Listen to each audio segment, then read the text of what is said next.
Hey YouTube, how's it going? When I got my Talon X4, there was a few reasons, right? I had ridden dirt bikes forever and wanted to be a little safer. You know, age comes with age, and also wanted to be able to bring my whole family in the places we went. There was always a couple places that I never got to go riding dirt bikes, kind of the big two in California, so to speak, Glamis and Dumont. And of course, everybody knows that if you're gonna go there, you're probably gonna need some paddles. So as soon as I got my Talon, I was immediately on the hunt to try to figure out, first of all, which paddles are best for the Talon, what size, and how the fitment goes with the differences in the offsets and things like that. So the first question that I needed answers were, can you put paddles on a Talon? And the answer is yes. Yes, you can. So these are the paddles that I have on our Talon. I just put them on, and I'll tell you a little bit more about the size and the fitment and what was needed to make it work out here shortly. So I think the first thing to point out is right now in this day and age, it's tough to find paddles, period. Much less paddles that were the right size for the standard 15-inch rim. There seemed to be a lot more for 14-inch wheels and a lot of 32s. I didn't want to go with 32 just because I was concerned about the fact that Talon's a lower horsepower car, and I wanted to be able to still go out there and enjoy. A couple of the graphic things that I found, I can't remember what websites they were, suggested that a 10 paddle tire or a 9 paddle tire was probably what was going to be needed for the Talon. So I was fortunate enough to find these Sand Stripper XLs. On the rear, I went with a 30, 15, 15, and on the front, I went with a 30, 13, 15.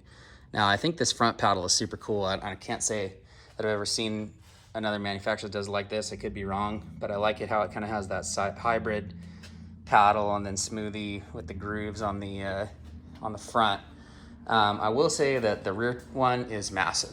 It totally changes the look of the car. It's a big old fatty. I was worried that it wasn't even going to be able to fit on that wheel, factory wheel, but it did. And it's super cool.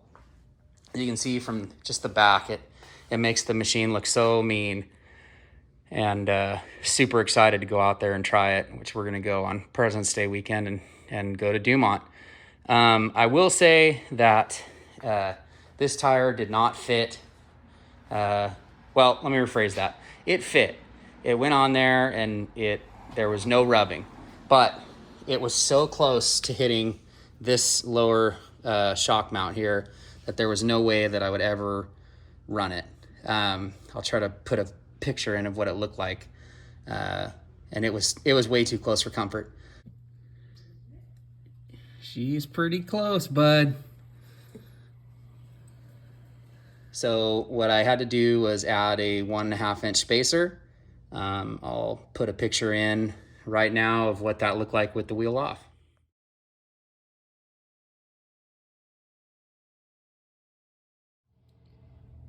So this is where we're at now with the 1.5-inch spacer. It's pretty safe. I'm not worried about it as much as I was before. I still think I might step it up and go with a 2-inch spacer in the back and then put the 1.5-inch in the front and just leave those on there all the time. As I'm sure people who have Talons know, the offsets on the front and rear tires are different. I actually did buy another set of wheels for my regular tires, which I'll show later.